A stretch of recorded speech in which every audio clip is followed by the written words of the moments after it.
안녕하세요. 성공예감 이대호입니다.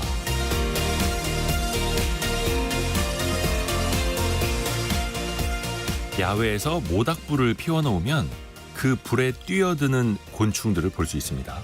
이 곤충의 종류를 떠나서 우리는 흔히 불나방이라고 부르죠. 성공 확률이 희박하지만 일확천금을 노리는 사람을 불나방에 빗대기도 합니다. 손쉽게 큰 돈을 벌 수 있다거나 도박성이 강한 무언가에 별 생각 없이 뛰어드는 사람을 두고 그렇게 표현하죠. 하지만 곤충은 그 뜨거운 불에 죽으려고 달려드는 게 아닙니다.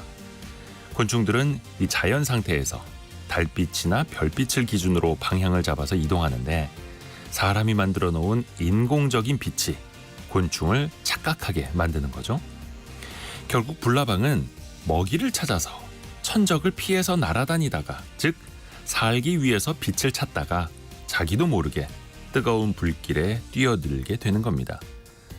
투기판에 뛰어들었다가 재산을 탕진한 사람, 손쉽게 큰 돈을 벌 수 있다는 말에 속아서 사기꾼에게 큰 돈을 넘겨준 사람, 그들도 분명히 살 길을 찾으려고 했을 겁니다. 사람에게는 불나방과 다른 두 가지가 있습니다. 욕심과 판단력인데요.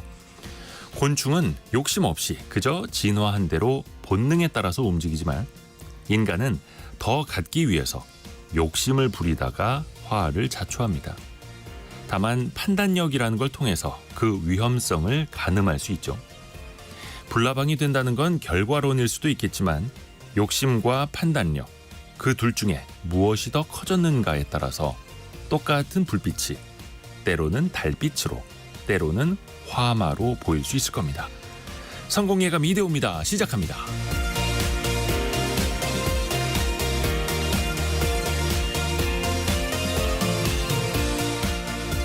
안녕하세요. 이대호입니다. 성공예감 이대호입니다. 오늘은 6월 27일 목요일 아침 함께하고 계시고요. 9시 7분 흘러가고 있습니다. 오늘 내드릴 경제상식 퀴즈는 이제 주말도 다가오는데, 그리고 여름 휴가철도 다가오는데 이거를 이제 씌우는 일이 없었으면 하는 바람으로 세 글자 퀴즈 나갑니다. 지역 축제 또 유명 관광지 전통시장에서 관광객들이 이제 많이 몰릴 때 좀 얼굴 붉히는 일이 생겨납니다. 예를 들면 손바닥 크기의 감자전인데 요거 석장에 25,000원, 바베큐 500g에 4만원, 회 몇 점에 그것도 이제 냉동인데 10만원, 이런 것들이 이제 사진에 찍혀서 인터넷 커뮤니티에 올라오고 또 많이 기사화가 되고 논란이 되기도 하죠. 물론 일부, 아주 일부 상인들의 이야기일 겁니다. 양은 적은데 가격은 터무니없이 비싸게 팔면서 소비자들의 원성을 사는 일들 생겨나고 있죠. 이 정찰제가 아니라 통상적인 요금보다 과할 정도로 비싸게 받을 때 이걸 씌운다고 하죠. 그 세 글자를 맞춰주시면 됩니다. 짧은 문자 50원, 긴 문자 100원이 드는 샵 9730 문자 메시지, 그리고 비용이 들지 않는 KBS 콩 어플리케이션도 좋습니다. 추첨을 통해서 다양한 선물을 보내드리고 있고요. 유튜브를 통해서도 함께 하시죠. 성공예감 이대호입니다. 자주 검색하시면 성공이 가까워집니다.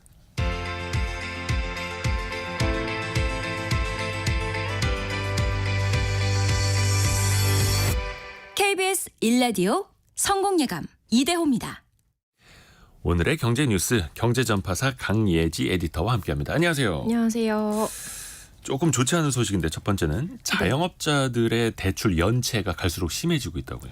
네, 한국은행이 어제 발표한 금융안정 보고서인데요. 자영업자 대출 연체율이 2022년 2분기 0.5%에서 올해 1분기 1.5%대로 2년 사이에 3배 수준으로 올라왔습니다. 특히 자영업자 중에서도 여러 곳에서 돈을 빌린 다중채무자이면서 소득이 적거나 신용이 낮은 취약차주 연체율이 급상승했는데요. 올해 1분기에 10%를 넘었고요. 그 비중도 크게 오른 것으로 집계됐습니다. 이 자영업자 대출 중에서도 개인사업자 대출을 보유한 차주들의 경우에 가계대출을 뺀 순수 개인사업자 대출 연체율도 과거 금리 상승기 때보다도 더 빨라졌는데요. 이 대출금리 상승폭이 크고 또 이 기간에 서비스업 경기가 위축됐기 때문입니다. 현재 연체율 수준이 아주 높지는 않지만 상승 속도가 빠른 것이 문제로 꼽혔습니다. 상승 속도가 빠르다. 그러니까 연체하는 사람들이 더 많이 늘고 있다. 또 이렇게 볼 수도 있는 거고요. 아무래도 내수 경기가 안 좋으니까 네. 자영업자분들이 직격탄을 맞는 것 같은데 좀 대안을 찾아봐야죠. 네, 내년 9월에는 당장 70조 원 이상 34만 명의 소상공인 자영업자 대출 만기 연장이 종료됩니다. 네. 코로나의 만기를 연장했었는데 이 연장이 끝나면 원리금 상환을 시작해야 되는 거죠. 작년 9월에 소상공인 대출 원금 그리고 이자 상환 유예 조치가 종료된 것이 최근에 이 대출 연체율을 올린 것으로 보이고요. 우리나라 전체 가계대출로 보자면 이 내년 돌아오는 70조가 그렇게 크지는 않을 수 있지만 서민의 체감 경기 또 내수에는 악영향을 미칠 수 있습니다. 이에 금융당국이 나서서 채무 상환 능력이 크게 떨어지거나 회생 가능성이 없는 자영업자에 대해서는 새출발 기금 등을 통해서 채무 재조정을 적극적으로 추진해야 한다라고 한국은행이 제언을 했고요. 이런 가운데 조금 또 그 항상 눈에 띄는 게 은행의 이자 순이익, 그 수익에서 비용 뗀 이 마진이 이 지난해 34조 원을 넘은 것으로 나타났어요. 2010년 이후에 있었던 금리 상승기 중에 최대 수준의 이익을 거둔 셈인데 우리는 어려운데 은행의 이자 장사가 심하다 이런 지적도 나오고 있어서 고금리로 인한 이자 수익이 크게 늘었다 이런 뉴스를 좀 어떻게 받아들여야 될지 좀 생각해봐야 될 것 같습니다. 그래서 항상 정부에서 주기적으로 은행을 압박을 하고 네. 그 이후에 은행은 객출을 하죠. 네. 서민금융 지원을 위한 객출을 하고 또 최근에도 그런 게 있었고요. 네. 자, 부동산 프로젝트 파이낸싱 PF 대출 이것도 한 번씩 또 점검을 해봐야 됩니다. 네. 지금은 어때요? 네, 한국은행은 프로젝트 파이낸싱 이 PF 대출의 부실 가능성 그리고 제2금융권의 자산 건전성 악화도 한국금융의 잠재적 위험 요인으로 지목했는데요. 1분기 현재 국내 금융회사들이 보유한 부동산 PF 대출 잔액이 134조 원 이상입니다. 이 부동산 PF 대출 증가세는 사실 작년부터 둔화됐어요. 2022년 하반기 이후에 부동산 시장이 좀 부진해졌고 또 금융기관들도 자산 건전성을 관리하려고 신규 대출을 자제한 영향이 반영이 된 건데요. 그러나 이 PF 대출 연체율이 1분기에 3.5%로 이 2021년 이후에 계속 상승세를 보이고 있고요. 특히 증권사, 저축은행 이런 제2금융권 연체율이 다른 업권보다 높은 것으로 나타났습니다. 이 부동산 PF 대출은 브릿지론이라는 것과 본 PF로 나뉘는데요. 네. 이 브릿지론이라는 건 인허가 전에 토지 매입 잔금을 마련하기 위한 대출 자금입니다. 이 한국은행은 대출들이 질적으로 다소 나빠졌다 이렇게 분석을 했는데요. 시장이 정상일 때는 보통 이 브릿지론이 최장 1년 내에 전환이 되고요. 금리로 보자면 브릿지론의 리스크가 좀 높기 때문에 본 PF보다 1.5배에서 2배 정도 높은 수준으로 알려져요. 그런데 최근에는 이 브릿지론이 본 PF로 전환되지 못하고 또 만기를 연장하는 경우가 늘어나고 있고요. 결국에는 이제 대출 기간이 장기화되는 거죠. 게다가 이제 대출 금리도 높아지고 있어서 좀 문제로 보입니다. 여기에다가 본 PF 대출 역시 입지 같은 조건이 불리한 사업장의 미분양 리스크가 커질 수 있다 이런 지적이 나왔습니다. 브릿지로는 이제 달이라는 이름처럼 잠깐 네. 단기간 네. 어떤 돈이 필요한 그걸 연결해주는 구간의 대출을 말하는데 그게 또 본 사업이 잘 이루어지지 않으면서 또 상시화될 수도 있고 그러면서 또 이제 체질이 안 좋아지는 거고요. 네. 자, 그리고 요즘 정말로 듣기 힘든 소식. 언제 마지막으로 들었나 기억도 안 나는 소식. 출생아 수가 늘었다는 소식이 있어요. 네. 4월에 태어난 아기가 1년 전보다 500여 명 늘어나서 19,000명 이상으로 집계됐습니다. 출생아 수가 1년 전보다 늘어난 건 오랜만에 들으신 게 맞아요. 1년 7개월 만인데요. 그런데 뚜껑을 열어보니까 웃을 수만은 없더라 이런 그쵸. 지적입니다. 이 비교 기준이 되는 작년 4월에 태어난 아기 수가 역대 최저치를 찍었었기 때문인데요. 작년 4월 당시에 18,500여 명으로 1년 전보다 10% 넘게 급감했었고요. 이 말은 즉 기저효과 때문에 올해 4월 숫자가 높게 보인다라는 의미입니다. 4월 출생아 수는 10여 년 전만 하더라도 4만 명대였는데 작년에는 처음으로 2만 명에도 못 미쳤습니다. 그렇죠. 아이고, 19,000명? 그렇죠? 네. 4월에 태어난 아기가 19,000명 조금 넘었다. 이거 가지고 좋아할 건 아니죠. 한 달에 뭐 한 3만 네. 명 태어나는 것도 아니고 지금 2만 명도 안 되는데 그래서 기저효과가 있었다라는 거고 앞으로의 전망도 그다지 이제 밝지만은 않잖아요. 네, 출생아 수의 선행지표 역할을 하는 것이 혼인 건수인데 결혼하고 첫째 아이를 낳기까지 평균 2년이 걸린다고 해요. 이 혼인 건수는 코로나를 지나면서 증감을 반복하고는 있지만 추세적으로는 늘고 있습니다. 특히 작년 4월 혼인 건수는 1년 전보다 크게 늘어나서 18,000여 건, 월 기준으로는 역대 5번째 높은 증가율을 보였고요. 이 혼인 건수가 늘어나고 있다는 점에서 앞으로 태어날 아이가 늘어나기를 기대해 볼 수는 있을 것 같아요. 네. 그렇지만 물론 이 저출생 대책과 같은 정책 또 사회적인 지지와 분위기가 뒷받침되어야 할 것 같습니다. 그 인구 국가 비상 상황까지 네. 이제 거의 선포가 될 정도인데 그리고 7월 11일인가요? 인구의 날도 있다고 하고 정말로 걱정입니다.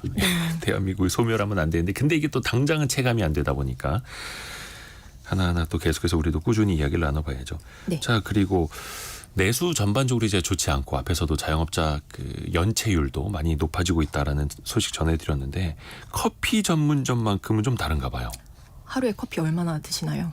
생각해 보니까 한 2잔은 마시네요.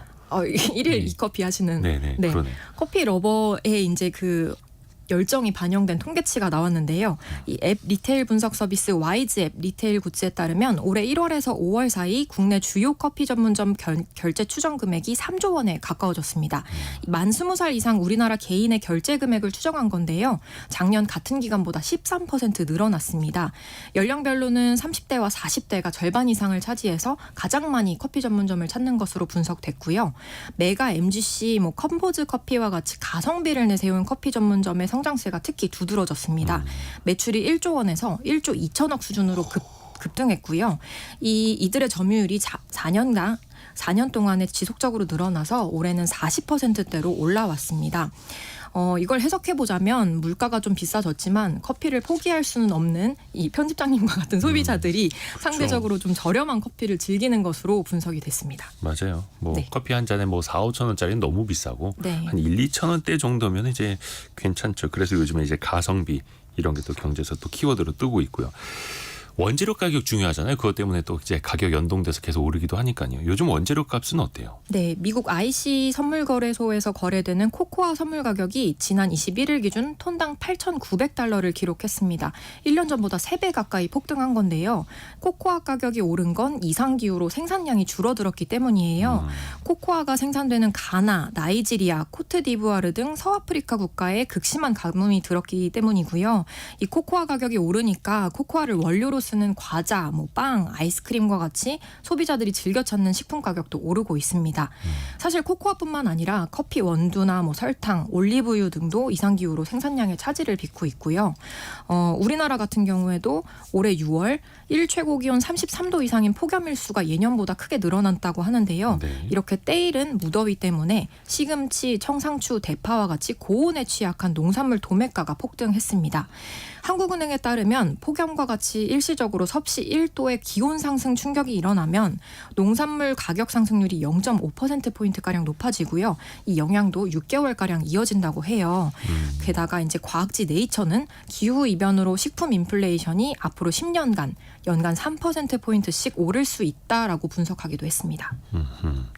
그리고 또 하나 플라스틱 컵 이런 일회용품 줄이기 위한 여러 가지 제도 또 일회용 컵 보증금제 같은 거 있지 않습니까? 네. 일회용 컵을 쓰지만 반납하면 얼마를 다시 돌려주는 이런 제도. 근데 이 제도 때문에 피해를 본 기업이 많다고요? 네, 먼저 일회용 컵 보증금제라는 게 뭐냐면요. 일회용 컵 한 개당 보증금 300원을 포함해서 소비자에게 먼저 돈을 받고 소비자가 빈 컵을 매장에다가 반납을 하면 300원을 돌려주는 제도입니다. 일회용 사용을 줄이고 재활용을 촉진하자 이런 취지에서 시작이 된 건데 2022년 6월에 전국적으로 시행하기로 했었다가 제주도 등 일부 지역에서만 시범 시행하는 걸로 후퇴했다가 주무부처인 이제 환경부가 소극적인 태도를 보이면서 사실상 폐기 수순에 접어들었다 이런 평가를 받고 있고요. 문제는 이 일회용 컵 보증금제에 납품 입찰을 맺은 기업들이 피해를 봤다는 건데요.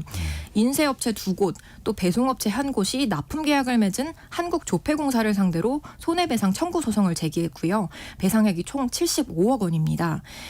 이들 기업은 일회용 컵에 붙일 스티커 80억 원 상당을 만들어서 전국에 배송하기로 조폐공사가 계약을 맺었었는데요. 실제 발주량이 3억 원에도 못 미쳤다고 합니다. 그런데다가 이제 작년 말에 계약이 종료되면서 시설 투자를 먼저 했던 기업들이 빚더미에 앉게 됐다는 좀 안타까운 소식입니다. 그래요. 그것도 이제 공사를 상대로 네. 일을 했던 건데 그럼 조폐공사 입장은 나왔나요? 조폐공사는 환경부의 정책 결정이 바뀐 것이라서 자신들에게는 귀책 사유가 없다 이런 입장인데요. 정부 정책이 달라졌으니 네. 업체들 주장에 따르면 발주 물량이 이제 줄어드는 가운데 제작 배송 이런 단가들이 올라서 만들수록 손해였는데 그때마다 조폐공사가 손실보상을 약속했다고 해요. 이 조폐공사와 업체 간 납품 계약이 끝나고 나서 기업들이 투자금 손실 보존해달라 이렇게 요구했더니 조폐공사가 갑자기 태도를 바꾼 거죠. 조폐공사는 환경부와 배상 다양한 협의를 시도했지만 실패했기 때문에 보상할 방법도 없다. 뭐 이렇게 설명을 하고 있고요. 또 재판부가 조폐공사에 대해서 업체가 요구한 손해배상의 60%, 한 35억 원 정도 되는 금액을 지급하라 이렇게 했는데 이 조정안도 조폐공사가 거부했습니다. 정부를 믿고 끝까지 계약에 임한 기업들도 손해지만 사실 일회용 컵 보증금 제도가 오락가락하면서 죄송합니다. 어려운 사업 여건에도 환경보호 취지에 공감해서 동참했던 자영업자들까지도 피해를 입은 셈이 됐고요. 조속한 해결이 필요해 보입니다. 그러니까 이게 정책의 일관성이 얼마나 중요한가 또 한번 느껴볼 수가 있는 거죠. 종이 빨대 케이스랑 정확히 똑같이 이제 일치를 하네요. 네네. 이것 역시 의무화가 좀 후퇴가 되면서 종이 빨대를 준비해놨던 기업들이 또 어려움에 처했었고. 네, 조금 요거 덧붙여서 말씀드리자면 요즘 젊은 세대가 환경이랑 기후 문제를 좀 생존 위기로 여기는 경향이 있는 것 같아요. 20대를 중심으로 이런 시각이 있는데요. 생각을 해보면 팬데믹 당시에 눈앞에 쓰레기, 포장 용기가 잔뜩 쌓이는 걸 목격을 했었죠. 배달 음식들. 네. 그리고 어릴 때부터 기후 변화로 인한 이상징후를 이제 몸소 체험하면서 성장을 했고요. 그래서 20대 사이에서는 우리 세대가 만든 쓰레기가 내가 낳을 아이 세대로 이제 전가되는 건데 이 척박한 환경에 아이를 낳고 기를 수 있겠느냐 이런 문제의식이 좀 커지고 있고 이런 것들이 이제 저출산과도 좀 맞닿아 있다라는 분석도 있습니다. 그래서 정부가 좀 장기적인 시각에서 위기를 좀 제대로 느끼고 빠르게 대응했으면 좋겠습니다. 강예지 에디터처럼 항상 텀블러를 들고 다니면 좋습니다. 정말 열심히 들고 다니네요. 저 네. 텀블러를. 좋아요. 요즘에 그래도 천만 영화 이런 게 간혹 나오면서 오랜만에 이제 극장 다녀왔다라는 분들 좀 계시거든요. 근데 시민단체들이 영화 티켓값 해도 너무하다. 네. 시위를 벌였어요. 네. 혹시 마지막으로 영화관 가셨을 때 가격이 얼마로 기억하세요? 15,000원. 15,000원. 최근에 좌석에 가셨구나. 따라 다르기도 하고. 예. 네. 참여연대와 안산소비자단체협의회 등이 CGV, 롯데시네마, 메가박스를 티켓 가격 담합과 폭리 혐의로 공정거래위원회에 신고했다고 밝혔습니다. 이들 3개 회사가 국내 멀티플렉스 영화관의 97%를 차지하는 과점 사업자인데요. 5년 전인 2019년 주말 기준 영화 티켓 한 장이 12,000원이었는데 2022년까지 3번에 걸쳐서 일제히 1,000원씩 올렸고요. 현재 알고 계시는 대로 15,000원의 가격을 유지를 하고 있죠. 이게 같은 기간 평균 물가 상승률의 12배에 달한다고 해요. 참여연대는 극장수나 임대료, 인건비, 영업수익이 다 다른데 1위 사업자인 CGV가 가격을 올리면 한두 달 안에 롯데시네마랑 메가박스도 같이 가격을 올린 것으로 의심을 하고 있고요. 당시에 영화관들은 코로나로 영화관 관객 수가 급감해서 수익성이 악화됐다며 이렇게 가격을 인상한 배경을 밝힌 바 있습니다. 네. 하지만 코로나가 끝나고 나서 CGV는 작년에 영업이익이 흑자로 전환됐고요. 시민단체는 가격도 이제 돌아가야 되는 거 아니냐 이렇게 주장을 하고 있습니다. 영화 업계에서도 티켓 가격 담합으로 관객의 영화 관람 횟수가 줄고 또 인기 있는 영화만 상영관을 장악해서 다양한 영화를 볼 수 있는 소비자 선택지가 오히려 좁아졌다 이렇게 주장을 하고 있습니다. 그러게요. 영화관 단체는 뭐라고 합니까? 네, 영화관 이익단체 한국상영발전협회는 담합 의혹을 당연히 부인하고 있습니다. 극장 티켓값이 비슷한 이유는 극장의 운영 형태와 판매 상품, 비용과 같이 사업 특성이 좀 유사하기 때문이다 이렇게 해명을 했고요. 또 지금 영화 산업이 호황기였던 코로나 이전에 비하면 60%밖에 회복하지 못했다. 그리고 손익분기점을 못 넘긴 영화들이 많아지면서 투자받지 못하는 작품이 늘고 있고 또 영화를 제작하지 못하는 악순환이 이어지고 있다 이렇게 설명을 하고 있는데요. 실제 공정위 조사로 이어지면 진실이 드러나겠죠. 그러니까 과거에 영화 티켓값이 한 10,000원 정도일 때는 할 일 없는데 영화나 보자. 네. 가서 고르지 네. 아무거나 봐도 10,000원이면 괜찮아 했는데 이제는 15,000원 시대다 보니까 네. 평소에 잘 안 가고. 네, 요즘에는 이제 네. 밥은 내가 살게 영화는 네가 내 이게 안 된다고 그런 얘기도 하더라고요. 그래서 정말로 흥행 대작 정도가 있어야만 극장에 오랜만에 가고 그러다 보니까 일반 다른 영화들은 좀 소외가 되고 OTT로 가버리고 네. 그러다 보니까 또다시 극장에 갈 이유가 안 생기고 네. 이 악순환인 거죠. 경제전파사 강예지 에디터 함께했습니다. 고맙습니다. 감사합니다.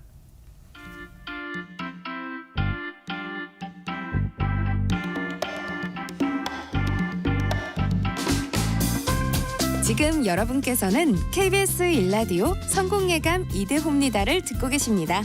참여해주신 여러분께는 추첨을 통해 아름다운 식탁 창조 주비푸드에서 자연에서 갈아 만든 생와사비를, 쉽고 빠른 판촉물 제작 시너지 기프트에서 진동 클렌저 마사지기를, 그리고 성공예감에서 준비한 커피 쿠폰을 보내드립니다.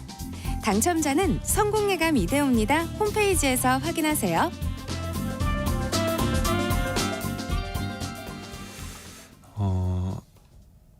많은 분들이 아까 경제상식 퀴즈에 대한 정답 그리고 이거를 겪으셨던 이야기들 많이 보내고 계시는데요. 6990님 요즘에는 인터넷으로 사통팔달 연결이 되어 있어서 순식간에 소식이 퍼집니다. 이거 씌워서 지역 상권 자체를 불신받는 어리석은 일 생기지 않도록 주의하자 이런 이야기도 올려주셨는데요. 그 경제상식 퀴즈는 세 글자입니다. 소비자가 납득하기 어려운 수준으로 터무니없이 높은 비싼 요금을 받는 것. 그래서 이걸 씌운다라고 하죠. 이거를 그 어원을 찾아보니까요. 예전에 그 십인계라고 하는 노름에서 유래가 됐다고 합니다. 그 숫자판을 놓고 그거 위에다가 이걸 이제 덮어놔서 숫자를 볼 수 없게 만든 다음에 그 숫자를 맞히는 게임이라고 했는데 그래서 이걸 씌워 놓는다라는 데서 말이 유래가 됐다라고 합니다. 김다운님이 상인들은 이걸 씌우고 누구는 박박 긁고 예. 가족 중에 한 사람을 말씀하시는 것 같은데요. 7530님 저 오늘 100등 안에 들었나요? 오늘은 보이는 라디오로 이거 시청하고 계시다고 KBS 콩으로 보고 계시는 것 같네요. 104등 하셨네요. 예, 근데 지금은 또 정답 더 많이 보내주고 계셔가지고 경쟁률이 올라가고 있습니다. 그래도 여러분이 보내주시는 그 문자 메시지는 짧은 문자 50원, 긴 문자 100원이어서 올려받진 않겠습니다. 여러분한테 이걸 씌울 수는 없죠. 해서 지역 축제 가서 괜히 마음 상하고 기분 상하고 그런 일이 좀 없었으면 하는 바람 가져보고요. 7703님 최근에 한 지역 유명한 축제를 갔었는데 너무 비싸서 다들 먹거리에서는 앉아서 이걸 뭐 먹고 마시는 사람은 별로 없었고요. 놀이기구나 가수가 있는 곳만 사람이 바글바글했어요. 그렇죠. 이제 사람들이 아예 너무 비싸면 지갑을 닫게 되죠.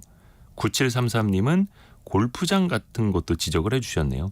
대중재가 된 지도 오래인데 파전 하나가 35,000원에서 4만 원. 너무 심한 것 같아요. 이렇게 아무래도 지역적이나 공간적으로 제약이 되어 있는 곳에서는 이 가격을 올려받기가 더 쉬워지죠. 그래서 공정위에서는 영화관도 마찬가지고 외부 음식을 반입할 수 있도록 하라. 예, 그렇게 하면서 또 경쟁을 또 유도를 하긴 하는데 골프장에 파전을 싸갖고 갈 수가 없잖아요. 예, 백에다가 막걸리를 싸갖고 갈 수가 없지 않습니까? 이 현실적인 또 어려움이 있네요. 자, 여러분이 생각하시는 정답 세 글자 그리고 이것과 관련된 여러분의 경험 많이 보내주십시오. 짧은 문자 50원, 긴 문자 100원이 드는 샵 9730 문자 메시지 그리고 KBS 콩이 열려 있습니다. 오늘의 움직임에 주목하고 세상의 흐름을 놓치지 않습니다. 여러분의 내일을 응원하며 성공의 열쇠를 함께 찾아갑니다. 성공예감 이대호입니다. 우리나라에서 참 상징이 되는 기업입니다. 네이버. 그런데 최근에 뭐 주가는 계속해서 흘러내리고 있고요. 근데 네이버 자회사인 네이버 웹툰이 오늘 밤 미국 증시에 이제 상장이 돼서 첫 거래를 시작을 합니다. 근데 또 일본에서는 라인야호, 네이버 라인 서비스 가지고 일본 정부와 지금 팽팽한 긴장 관계에 있기도 하죠. 여러 가지 이슈가 있는데요. 인터넷 분야 담당하는 애널리스트 연결을 해서 과연 네이버에 좀 볕이 들 수 있을지 이야기를 들어볼게요. 유진투자증권 정의훈 연구원입니다. 안녕하세요, 연구원님. 네, 안녕하십니까. 우선은 그 웹툰 엔터테인먼트, 이제 네이버 웹툰인데 왜 국내 증시가 아니라 미국 증시로 가는지 그거부터 좀 설명해 주세요. 크게 두 가지 정도 말씀드릴 수 있을 것 같습니다. 네. 그러니까 먼저 우리가 아는 네이버 웹툰은 사실 국내 기업이거든요. 예. 근데 지금 상장하는 기업은 웹툰 엔터테인먼트입니다. 그래서 웹툰 엔터테인먼트의 100% 자회사로 국내 네이버 웹툰이 있는 거고요. 네. 아무래도 네이버 입장에서는 네이버 웹툰 사업 부문을 미국 증시에 상장하는 가장 큰 이유는 아무래도 글로벌 증시에 상장하게 될 경우에는 좀 더 어떤 투자금이라든지 IPO 흥행에 있어서도 국내 증시보다는 훨씬 더 유리하게 받지 않을까라는 기대감이 첫 번째가 있는 거고, 두 번째는 사실 글로벌로 확장성이 있는 것 같아요. 그러니까 지금 현재 네이버 웹툰은 국내에서는 점유율이 굉장히 높은 반면에 아직까지 전 세계적으로는 웹툰이라는 시장이 개화하는 단계라고 보셔도 되거든요. 그러다 보니까 아무래도 전 세계적으로 이제 확장성을 높이기 위해서는 나스닥 시장에 상장을 해서 플랫폼으로서의 좀 역할을 좀 증대시키겠다라는 것이 전략이 아닌가라고 생각을 하고 있습니다. 그러니까 애초에 글로벌로 나아갈 생각을 갖고 설립도 했고 법인 그 본사도 바꾸고 그렇게 준비를 했던 거네요. 오랜 기간. 맞습니다. 그래서 2020년에 지금과 같은 지배 구조를 완성을 시키고 아마 그때부터 좀 준비를 좀 본격적으로 하지 않았나 생각하고 있습니다. 그럼 해외에서 우리나라 웹툰에 대한 반응은 어때요?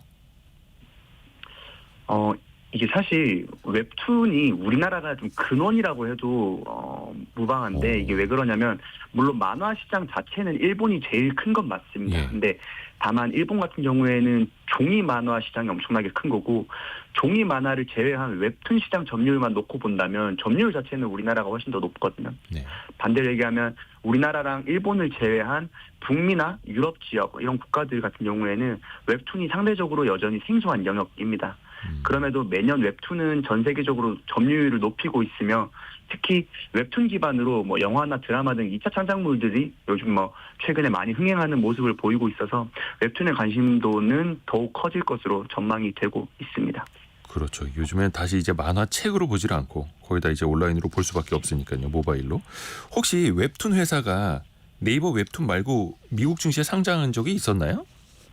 웹툰 회사가 특히 웹툰 플랫폼 회사가 미국 증시 상장한 것은 없는 걸로 알고 있고 그래서 네이버 웹툰도 이제 상장할 당시에 피어 밸류에이션 그러니까 비교 회사를 어떤 회사로 선정을 해야 되냐라는 부분에서 좀 얘기가 있었는데 아무래도 좀 컨텐츠 쪽에 가깝기 때문에 뭐 어떤 디즈니나 컨텐츠 회사들과 좀 비교가 되기도 했었습니다. 아하, 그래서 컨텐츠 기업들과 비교해서 올라간다. 해외 투자자들도 웹툰 전문 기업이 상장을 해 조금 생소했을 수도 있겠네요. 근데 어찌됐든 간에 공모 가격이 우리 시간으로 오늘 새벽에 이제 결정이 됐는데 주당 21달러. 그러니까 네. 네이버 웹툰이 희망했던 가격의 최상단으로 결정이 네. 됐더라고요. 이건 어떻게 평가하세요? 아무래도 주당 21달러 자체가 뭐 이렇게 밸류에이션으로 따지면 시가총액이 약 3.7조 원 정도로 평가받은 것인데 네. 시장에서 기대했던 뭐 한 4조 원 정도 수준을 달성한 것으로 보이고 아무래도 우려했던 거는 좀 공모가를 좀 못 받으면 어떡하냐라는 부분들은 있었는데 일단 또 공모가 밴드 자체가 그렇게 높게 설정된 게 아닌 게 첫 번째가 있고 두 번째는 말씀드린 대로 시장에서도 글로벌 시장에서도 웹툰 시장에 대한 어떤 성장 가능성을 좀 상대적으로 좀 높게 쳐준 것이 아닌가 이렇게 전망을 하고 있습니다. 어느 정도 이제 성장 가능성을 인정받았다라는 거고요. 또 하나 그 여행 플랫폼이죠. 야놀자도 이제 미국 증시에 상장한다고 하고 어떻습니까? 야놀자 같은 경우에도 네이버 웹툰하고 비슷한 이유입니까? 뭐 글로벌로 나아가기 위함입니까? 아무래도 야놀자는 근데 그 두 번째 이유보다는 첫 번째 이유가 더 가까울 것 같아요. 그러니까 좀 더 그냥 어떤 증시 쪽에서 나스닥 상장 자체가 워낙 까다롭다 보니까 네. 나스닥에 상장했다라는 것만으로도 어떤 자금의 흐름이나 이런 부분들이 더 원활할 수 있다는 측면인 것 같고 물론 뭐 야놀자에 대한 뭐 구체적인 뭐 글로벌 진출 어떤 방향성은 잘 모르겠지만 네이버 웹툰 대비해서는 그런 이유 자체는 좀 적을 것으로 생각을 하고 있습니다. 어찌됐든 간에 또 이제 그 공모할 수 있는 자금을 유치할 수 있는 규모도 또 해외로 나가면 더 커질 수도 있는 거니까요. 근데 그 미국 증시에 상장한다고 해서 다도 잘 되거나 성공한다라고 보장할 수도 없잖아요. 뭐 예를 들어서 쿠팡 같은 경우에도 3년 전에 상장을 했습니다만 거의 뭐 주가는 이제 반토막 정도 수준밖에 또 안 되는 거고요. 상장 초반에 비했을 때 네이버 웹툰은 다를까요? 어떻게 보세요? 네이버 웹툰은 결국에는 좀 관전 포인트라고 해야 될까요? 좀 주가 전망에 있어서 좀 중요한 요소 중 하나가 결국에는 아까도 말씀드렸지만 국내에서는 이미 점유율이 많이 올라왔기 때문에 거래액이라든지 이런 부분에서 마진율도 높고 마케팅비도 좀 투입되지 않는 것이 있는데 지금 현재 외형 성장률을 계속해서 높이기 위해서는 일본 지역과 북미, 유럽 지역을 어떻게 타겟하느냐가 굉장히 중요하거든요. 근데 다만 네이버 웹툰이 올해 상장을 앞두고 지난해부터 올해 연초까지 좀 마진율을 높이는 전략을 많이 취했던 것 같아요. 그래서 외형 성장률을 좀 포기하고 마케팅비를 줄이면서 마진율을 좀 높이는 전략을 취해왔는데 지금 이제 상장에 이제 어느 정도는 안착을 했기 때문에 향후에 확보한 자금을 바탕으로 지금 점유율이 많이 안 올라온 시장, 일본, 북미, 유럽 시장을 어떻게 타겟하는가가 중요할 것 같아요. 그래서 지금 현재 가지고 있는 어떤 그런 수익화 전략일 뿐만 아니라 매출 성장률 자체를 어떻게 높일 수 있느냐가 좀 관건일 것 같은데 아무래도 그런 부분에서는 좀 IP 확보 측면에서도 그렇고 좀 투자가 이루어질 것으로 보고 있기 때문에 좀 상대적으로는 긍정적으로 생각을 하고 있습니다. IP라고 하는 그 이제 지적재산권 여러 이제 작가들을 또 확보를 하고 좋은 내용을 가지고 콘텐츠를 가지고 북미, 유럽, 일본을 또 얼마나 어떻게 공략하느냐 이걸 또 지켜봐야죠. 근데 이게 이 시장이 또 커진다고 하면 뭐 경쟁자들이 가만히 있겠습니까? 근데 그것도 아마존, 애플 이런 데들도 이제 만화 서비스를 시작한다고 해요. 그러면 네. 과연 네이버 웹툰이 이런 빅테크 기업들을 상대로 선전할 수 있을까? 경쟁력을 또 우위를 점할 수 있을까요? 그런 빅테크 기업들이 이제 등장하는 것은 네. 사실 빅테크 기업들이 엄청나게 플랫폼이 크기 때문에 메리트 자체는 있다라고 보는데 네. 다만 네이버 웹툰 같은 경우에는 국내에서의 어떤 그런 성공 방정식을 가지고 있다는 게 저는 좀 큰 장점이라고 보거든요. 그러니까 좀 풀어서 설명을 드리면 네. 아무래도 우리나라에서 많은 작가들이 활동하면서 많은 이제 작품들을 출품을 했잖아요. 따라서 이제 그 작품들을 그대로 이제 북미 시장이라든지 그런 유럽 시장에 번역을 해서 좀 각색을 해서 일단 뿌릴 수 있다라는 측면에서는 좀 더 확장성이 있다라고 첫 번째로 생각이 들 수 있고 두 번째는 그런 현지 작가들을 이제 채용하는 과정에서도 네이버 웹툰 같은 경우에는 국내에서 그런 경험들이 많거든요. 뭐 네. 베스트 도전 만화라든지 그런 방식을 통해서 현지 작가들을 어떻게 좀 발굴할 수 있는지에 대한 경험이 있기 때문에 그런 경험들을 바탕으로 한 어떤 좀 플랫폼 서비스 고도화가 좀 어떻게 보면 그런 경쟁력이지 않을까 이렇게 생각을 하고 있습니다. 그래요. 그 경쟁력을 일단 잘할 수 있을 것이다 이렇게도 보고 계시는 거고요. 그러면 그 본체인 우리나라에 있는 네이버 한번 볼게요. 현재 시가총액이 이제 27조 원에 턱걸이하고 있고 한때 한 46만 원에 달했던 주가가 지금은 이제 16만 원대. 반토막도 안 되는 주가인데 어떻습니까? 좀 네이버 주가가 반등할 기미는 좀 보입니까? 결국에는 그 부분을 말씀을 드리기 위해서는 네. 네이버 주가가 지난해부터 연초까지 어떤 우려 사항들이 많이 겹쳤느냐를 좀 봐야 될 것 같아요. 네. 그러니까 어떻게 보면 악재라고도 말씀드릴 수 있었는데 일단 네이버 같은 경우에는 지난해부터 경기가 이제 국내에서 좀 회복되는 모습이 안 보이다 보니까 광고에 대한 부진 우려도 있었고 네. 두 번째로는 연초 이후에 중국 직구 플랫폼들이 확장을 많이 하면서 커머스 경쟁이 좀 심화된 거 아니냐 이런 부분들도 있었고 또 최근에는 라인 사태 그리고 네이버 자회사 상장 이런 부분들까지 시장에서 이렇게 곱지 않은 시선으로 바라보면서 네이버 주가가 좀 많이 빠진 것으로 전망이 되고 있어요. 그래서 그런 부분들이 어떻게 잘 좀 완화가 될 것인가가 포인트일 것 같은데 뭐 국내 커머스 경쟁 심화로 거래액 성장률이 둔화되고 있고 컨텐츠 부문 또한 외형 성장이 둔화되고 있는 부분들은 분명 좀 우려 사항이긴 한데 지난해 네이버 주가의 발목을 잡았던 광고 부진의 부문 같은 경우에는 작년 하반기 이후에 회복되고 있는 흐름이 이어지고 있고 컨텐츠 부분도 수익성이 좀 향상되고 있거든요. 따라서 앞서 언급한 악재들로 주가 자체는 크게 하락해서 밸류에이션이 부담이 적어진 상황에서 하반기 때 뭐 금리 인하에 대한 기대감이라든지 그런 부분으로 좀 네이버 주가는 지금 현재 수준에서는 밸류에이션 자체가 부담이 그렇게 많지가 않다. 그래서 어느 정도 이런 우려들이 점점 불식되는 2분기, 3분기 때는 주가도 어느 정도는 반등할 수 있지 않을까 이렇게 좀 기대를 하고 있습니다. 근데 또 전반적으로 그 AI 시대가 되면서 검색의 시대는 끝났다 이렇게 말하는 사람들도 많고 주변에서 예전에는 뭐 얘기만 하면 다 네이버에 찾아봐 네이버로 검색해보자 이랬는데 이제는 오히려 챗GPT나 그렇죠 유튜브로 검색을 하거나 아니면 뭐 SNS 인스타그램 같은 걸로 또 검색하는 사람들이 또 늘면서 어떻게 보면 기본 경쟁력이 또 떨어지는 것 아닌가라는 또 염려도 많이 들더라고요. 그리고 또 하나가 아까 잠깐 그 라인 야후 이야기를 해주셨는데 오늘 밤에 이제 거래를 시작하는 네이버 웹툰의 지분 약 28.7%를 라인 야후가 갖고 있더라고요. 네, 그 맞습니다. 일본에서 이 라인 야후에 대한 그러면 그 지분을 어떻게 정리가 혹은 되느냐에 따라서 이 네이버 웹툰에 대해서도 좀 불똥이 튈 수 있지 않을까요? 이게 결국에는 지금 협상 과정이라고 하는 거는 공공연하게 지금 발표가 된 거고 네.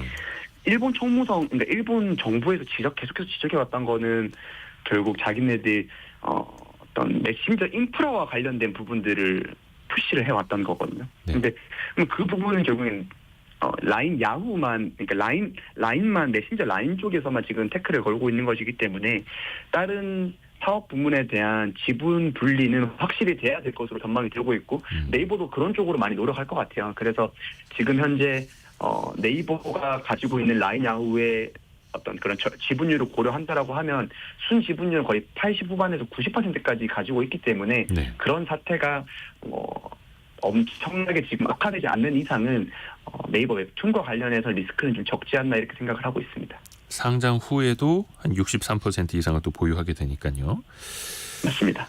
그리고 또 이게 일본의 총무성이 계속해서 이제 압박을 가하긴 하더라고요. 또 다음 주 월요일까지 그 네. 라인 야후가 보안 문제와 관련된 대응책을 내놔야 한다고 하는데 이게 어떤 내용이 담길까요? 그러니까 그 7월 1일까지 그러니까 2차 행정 지도가 갔을 때 7월 1일까지 어떻게 네. 보면 보고서를 제출하라는 거죠. 심할서 같은 느낌으로 어떻게 조치를 취할 것인지 그거를 이제 보고를 해야 되는데 기존에는 좀 아무래도 이제 지분율을 조정하라는 압박이 좀 강했기 때문에 그 부분을 7월 1일까지 담기에는 시간이 너무 촉박하다는 얘기가 많았거든요. 아무래도 다른 사업 부문들도 엄청 얽혀설켜 있기 때문에 그래서 그런 부분들에 대한 시간이 좀 부족한 부분을 좀 국내 정치권에서 이제 어느 정도 얘기를 좀 많이 해주면서 7월 1일에 담긴 내용은 지분율 조정 내용은 없을 것으로 지금 전망을 하고 있습니다. 그래서 7월 1일에 담긴 주요 내용은 아무래도 데이터를 좀 분리해서 이제 일본 이제 국민들 데이터는 일본 쪽에서 관리하는 방향으로 좀 그런 분리화 작업에 대한 보고 내용들이 많이 들어갈 것 같고 뿐만 아니라 좀 그런 그 지배 구조와 관련해서도 사내 이사를 전부 다 일본인으로 바꾼다든지 좀 한국에 있는 네이버가 일본에 어떤 미치는 영향력 자체를 많이 줄였다라는 내용 자체가 좀 주요 골자가 될 것 같습니다. 다만 아까 앞서 말씀드린 대로 지분율 조정과 관련해서는 이번 내용에는 담기지 않을 것으로 전망을 하고 있습니다. 그러게요. 사실 이제 그게 또 핵심이죠. 어떤 뭐 시스템 관리라든지 외주 관점 혹은 인적 네트워크 측면에서는 어느 정도 좀 거리를 두는 걸로 이렇게 발표가 되고 있는데 네이버 측에서는 아직까지 그 지분을 어떻게 하겠다 이게 아직 방침이 안 섰나 봐요. 거기 내부도 좀 고민이 많아서 그럴까요? 방침이 안 섰다라기보다는 네. 지분 매각을라는 상황을 고려를 해서 어떻게 결국에는 관점은 뭐냐면 지분율을 얼마나 팔 것이냐, 그러니까 얼마에 팔 것이며 얼마나 팔며 또 나머지 사업 부문들의 지배구조 개편을 어떻게 해야 되냐 이게 좀 복합적인 문제가 달려 있거든요. 그래서 우린 단순히 지분을 매각을 안 한다는 입장이 아니라 만약에 하게 될 경우까지 고려를 해서 좀 그런 부분들을 좀 감안을 해서 좀 준비를 하고 있지 않을까라고 생각을 하고 있습니다. 이게 굉장히 또 그 꼬리에 꼬리를 무는 다른 일들도 엮여 있으니까요. 복잡계로 또 되어 있어서요. 자, 오늘 유진투자증권 정의훈 연구원 통해서 뭐 네이버 웹툰까지 전반적으로 이야기 들어봤습니다. 고맙습니다. 감사합니다. 라디오 정보센터 다녀옵니다. 한국과 미국, 일본의 산업장관이 미국 워싱턴 DC에서 첫 회의를 열고 핵심 신흥기술의 발전 촉진 및 경제 안보와 회복력 강화 등의 내용을 담은 공동선언문을 발표했습니다. 6월 중 전체 산업기업심리지수 CBSI는 95.7로 전달보다 2.8포인트 상승했습니다. 한국은행이 새로 도입한 CBSI는 기준값 100보다 크면 장기 평균보다 낙관적임을, 100보다 작으면 비관적임을 뜻합니다. 최저임금위원회가 내년도 최저임금 법정 심의기한인 오늘 오후 정부세종청사에서 제6차 전원회의를 열고 논의를 이어갑니다. 현지 시간 27일 미국 뉴욕 증시에서 상장하는 네이버 웹툰의 공모 가격이 희망 범위 상단인 주당 21달러로 결정됐다고 블룸버그 통신이 보도했습니다. 지금까지 라디오 정보센터 뉴스 정한나였습니다. 시험 공부는 벼락치기가 제맛이죠. 혹시 여러분 그런 경험 없으십니까? 시간은 이제 째깍째깍 뭔가 마감 시간, 시험 기간 막 다가오는데 막상 내가 계획한 대로 되지는 않고 그래서 뭔가에 쫓겨서 해야만 하고 왜 일이나 공부는 계획대로 되지 않을까? 첫사랑도 계획대로 되지 않는다고 하는데 예, 오늘 행동경제학 개론 시간에 한번 이야기 재밌게 나눠보시죠. 국민대 경영학과 주재우 교수와 함께합니다. 안녕하세요 교수님. 네, 안녕하세요. 반갑습니다. 오늘은 계획의 오류 네. 이야기네요. 이게 사실 뭐 계획은 한다고 해도 제대로 되지를 않아요. 그렇죠. 근데 그게 또 어찌 보면 당연한 걸까요? 왜 그런 걸까요? 계획의 오류 자체는 원래 개념상으로는 네. 이제 사람들이 시간이 굉장히 많다고 오류 섞인 예측을 한다라는 개념을 가지고 있습니다. 그래서 사람들은 모든 일이 예상보다 오래 걸리는 걸 알고 있음에도 불구하고 네네. 미래의 어떤 시점에 일을 딱 끝내기 위해서 이만큼의 시간이 필요할 거야라고 지금 예측을 할 때에는 그것보다 훨씬 과소 예측한다라는 거거든요. 이걸 우리가 계획 오류라는 이름을 붙이고 있고요. 네. 이 계획 오류 때문에 사람들이 일을 더 늦게 시작하기 때문에 결국 나는 시간이 부족하구나라는 데 빠진다라는 게 계획 오류의 핵심입니다. 아하. 한 10시간은 걸리는 일인데 네, 저한 3시간이면 하지 않겠어? 이러고 있다가 시간을 낭비한다. 그렇죠.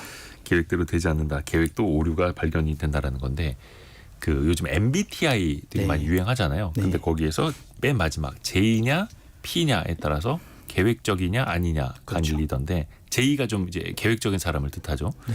근데 진짜 정말로 J가 강한 그런 성향이신 분들은 미리미리 계획대로 해놓고 잘 될까요? 계획은 잘 짜시지만 예. 그게 시간에 맞춰서 실행이 되는 건 또 다른 얘기라서 계획을 잘 짜는 거랑은 막상 또 다르다. 그렇죠. 시간을 예상하는 건 또 다른 일이라 그 성향과 상관없이 모든 사람들은 그런 편향이나 오류에 빠지기 쉽다라는 실험 결과들이 있습니다. 그래서 그래요? 예전에 94년도에 진행됐던 미국 실험에 보면 네. 학생들한테 과제를 내주고 얼마나 오래 걸릴 것 같아요? 이렇게 물어보면 평균적으로 한 34일 정도면 될 것 같습니다라고 얘기했는데 또 학생들이 아주 빠르면 27일 만에 오래 걸려도 한 48일 정도면 되지 않을까요? 라고 모두 대답을 했는데 네네. 실제로 제출하는 건 가장 빠른 게 55일입니다. 그래서 학생이 전부 다 틀렸고요. 전체 100% 중에 30%의 학생들만 제 시간에 과제물을 제출했다. 그래서 알고 보니 학생들이 이제 중간중간에 어떤 일이 발생할지 예상을 잘 못하고 있었다라는 연구 결과도 있습니다. 아, 그래요. 임수성 님이 신이 가장 비웃으며 하는 말. 인간들이 계획을 세웠다. 자, 계획 오류의 사례들 한번 좀 따져봐야 될 텐데 우리가 가까이 또 체감할 수 있는 것. 건설 현장에서 이런 게 나타난다고요. 네. 시드니 오페라 하우스를 건설할 때 사례가 가장 유명한데요. 이게 이제 1957년도에 덴마크 건축가가 설계를 했고 이걸 바탕으로 이제 공사를 시작할 때에는 비용이 한 77억 원 정도 필요하고 6년 정도 걸려서 완공될 거라고 처음에는 예측을 했습니다. 예. 그런데 이 예상과 전혀 다르게 비용은 한 15배 정도 1,100억 원이 들었고요. 시간도 6년이 아니라 16년이 걸려서 1973년에 공사가 끝났습니다.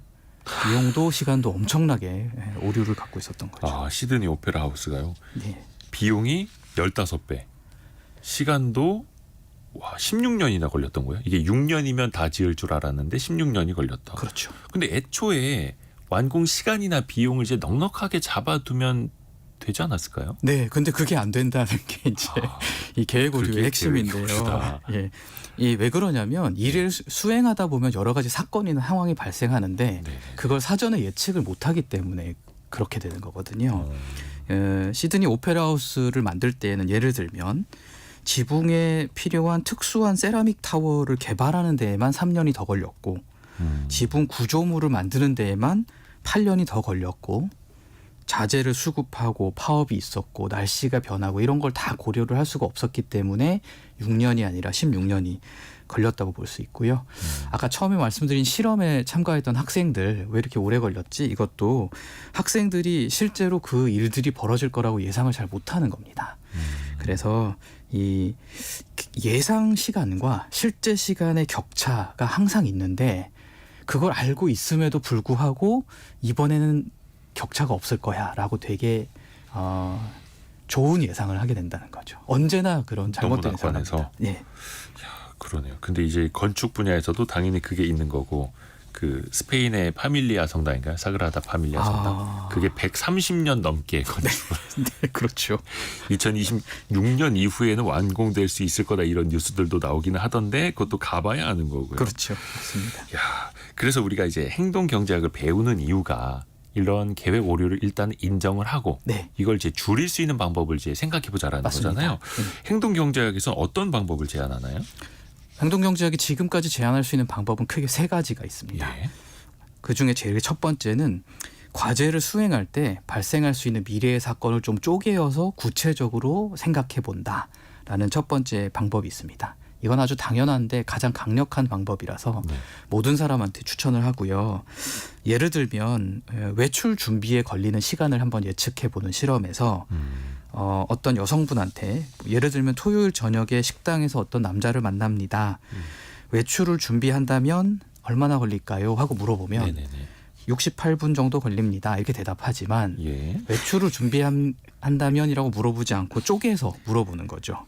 옷을 선택하고 샤워를 하고 머리를 말리고 이렇게 일을 쪼개어서 물어보면 68분만 걸리는 게 아니라 알고 보니 89분이 걸리는구나 라는 걸 알 수 있더라라는 실험 결과가 있어서요. 과제를 수행할 땐 좀 쪼개어서 생각해 달라라는 게 첫 번째 부탁입니다. 그러니까 저도 어디 외출할 때 와이프랑 맨날 이것 때문에 싸우거든요. 미리미리 좀 네. 준비하고 그리고 일찍부터 좀 준비를 해놓지 왜 이것 때문에 미뤄지느냐. 1시간 가지고 안 되는 거 알면서 왜 1시간 전부터 그렇죠. 시작? 근데 이걸 쪼개라. 쪼개는 겁니다. 뭐 도시락 싸는데 얼마, 옷 입는데 얼마, 화장하는데 얼마. 요걸 알아야 여행 나가실 때, 외출하실 때 부부 싸움도 좀 덜 할 수 있겠네요. 그렇겠네요. 예상 시간을 이제 구체적으로 쪼개 보자. 네. 두 번째 방법은요. 두 번째 방법은 이 과제를 수행할 때 이 미래 사건을 좀 구체적으로 상상하는 게 어려우니까 구체적으로 상상할 수 있도록 저희가 사전 부검이라는 걸 합니다. 사전 부검이요? 예, 원래 이제 부검이라는 거는 사후 부검이거든요. 일이 말이 벌어진 좀 다음에 무서운데요? 왜 그 일이 벌어졌지 하고 이렇게 역추적하는 건데 네. 사전 부검은 일이 벌어졌다라고 가정하고 네. 그 일이 벌어졌다면 왜 벌어졌을까로 거꾸로 상상하면서 그 일을 구체적으로 생각을 해보는 겁니다. 그래서 안 일어날 수 있는 나쁜 일을 먼저 일어났다고 가정하고 만약에 일어났다면 왜 그 일이 일어났을까 상상해 보는 거라서 이거는 이제 영어 이름으로 프리모템이라는 이름을 가지고 있는데 특히 이제 기업이나 공공기관에서 그 일이 잘못됐겠다. 만약에 잘못됐다면 왜 그랬을까라고 거꾸로 생각해 보면 일을 되게 구체적으로 생각할 수 있는 좋은 방법입니다. 아하, 그러니까 조금 우리가 시간을 앞서가 있다라고 가정을 해보고 네. 타임머신 타고 미래로 가서 현재를 되돌아보는 그런 그러네요. 개념이에요. 좋은 설명이십니다. 오, 그러면 이게 얼마나 효과가 있을까? 뭐 예시가 좀 있나요? 예, 이 예시는 예를 들면 이제 새로 업무를 시작하는 직원이 네. 6개월 후에 직장을 그만둘 이유를 한번 생각해 보자라고 네. 얘기하면 사람들이 그 이유를 잘 생각을 못 해요. 그죠. 먹먹하죠. 예. 그런데 6개월 후에 그 직원이 일을 그만뒀다고 가정하자. 한 다음에 일을 그만두었다면 왜 그만두었을까로 거꾸로 생각을 해보면 그만뒀는데 그 이유는 이게 아닐까 저게 아닐까라고 좀 더 구체적으로 생각을 해낼 수 있기 때문에 이게 도움이 되는 거고요. 아까 말씀드린 프리모템이라는 걸 원래 만드신 미국의 심리학자 교수님께서는 네. 이걸 미군에서 포탄의 도착 지점을 예측하는 프로젝트에 한번 적용한 적이 있으시대요. 네네네. 제가 얘기를 들어봤더니 이 프로젝트가 실패했다고 가정하고 실패했다면 왜 실패했을까 생각해 보자라고 얘기를 했더니 아무 얘기도 안 하던 되게 조용한 사람이 뭐 전기도 안 들어오는 야전에서 누가 슈퍼컴퓨터를 뭐 등에 짊어지고 뛰어다닙니까?라고 딱 정확하게 얘기를 해주셨대요. 그래서 사전 부검이라는 걸 딱 작동을 시키면 사람들이 생각 안 하던 걸 구체화된 방법을 생각해낼 수 있기 때문에 도움이 된다입니다. 지금이라면 떠오르지 않지만 미래로 가서 그렇죠. 그때 이걸 알았더라면 한번 역추적해보는 그렇죠. 거예요. 예, 역추적해보는 겁니다. 또 세 번째 방법은 뭐가 있습니까? 세 번째 방법은 저희가 이 미래를 좀 구체적으로 생각 못하는 이유가 네. 제가 인사이더 내부에 있는 사람이라서 일이 잘 될 것 같기 때문에 그런 건데요. 외부자가 돼서 일이 안 된다는 가정하에 한번 생각해보면 어떨까라고 입장을 한번 바꿔보는 방법이 있습니다. 외부 네. 제3자의 관점으로요. 예, 그래서 과제를 외부자의 시각으로 바라보면 여러 사건들을 좀 더 생각해낼 수가 있죠. 요것도 사례가 있습니까? 예, 요거는 아주 흥미로운 사례가 있는데요. 이제 옛날 반도체 회사 인텔이 예. 있었던 일인데 거기 앤디 그로브라고 하는 되게 유명한 분이신데 경영진인데. 인텔이 메모리 반도체로 굉장히 잘 승승장구하다가 일본 반도체 회사들이 1980년도에 막 들어오면서 가격 경쟁에서 밀리니까 인텔에서 메모리 반도체를 포기하려고 했었거든요. 근데 회사에 있는 많은 분들이 우리 회사는 원래 메모리 반도체 회사인데 그걸 포기하면 어떡하지 하면서 결정을 못 내리고 있을 때 그 네. 회사의 그때 대표였던 고든 무어라는 대표님이 네. 고민을 하다가 어떡할까 하고 있을 때 앤디 그로브가 그때 2인자였는데 고든 무어한테 이렇게 질문했습니다. 만약 우리가 여기서 쫓겨나서 새로운 이사회가 대표를 임명하면 그 새로운 대표는 뭘 할까요? 라고 했더니 고든 무어가 뭘 다 없애겠지. 라고 얘기를 했대요. 메모리 사업에 철수하겠지. 그랬더니 그럼 앤디 그로브가 그럼 우리가 문을 열고 나가서 문을 다시 닫고 들어오면서 새로운 대표처럼 얘기하면 어떨까? 라고 외부자 시각을 딱 집어넣은 거죠. 어차피 우리가 잘리고 새로운 경영진이 들어오면 메모리 사업을 정리할 건데 네. 우리가 새로운 경영진이라고 생각을 하고 한번 뒤엎어 봅시다. 그렇죠. 예. 야, 이게 진짜 쉽지 않은 건데요. 이게 가장 어려운 건데 특히 경영자 입장에서는 너무 어려운데 이제 그렇게 한번 해볼 수 있는 기회를 이렇게 만들어 보는 게 중요합니다. 입장을 바꿔봐야 된다. 네. 그러니까 우리가 세 가지를 배웠습니다. 계획 오류를 줄이기 위해서 네. 미래에 그 걸리는 시간을 구체적으로 쪼개서 생각해보자. 그리고 미래 사건이 이미 일어났다고 가정을 해보고 역추적해보자. 그리고 제3자 다른 사람이 이 일을 수행한다고 생각해보자. 이렇게. 그렇죠. 근데 그 첫 번째 아까 그 여성의 외출에 걸리는 시간 네. 김진희님과 권인숙님이 어떤 남자를 만나느냐, 누구를 만나느냐에 따라서 시간이 달라진다고 좋은 정보도 알려주셨습니다. 자, 우리 국민대 경영학과 주재우 교수와 함께했습니다. 고맙습니다. 감사합니다. 저희가 2부에서는요 돈줄 상담소 시간으로 돌아옵니다. 오늘도 재미난 사연 기다리고 있고요. 잠시 뉴스 들으시고 10시 5분에 금방 다시 뵙겠습니다.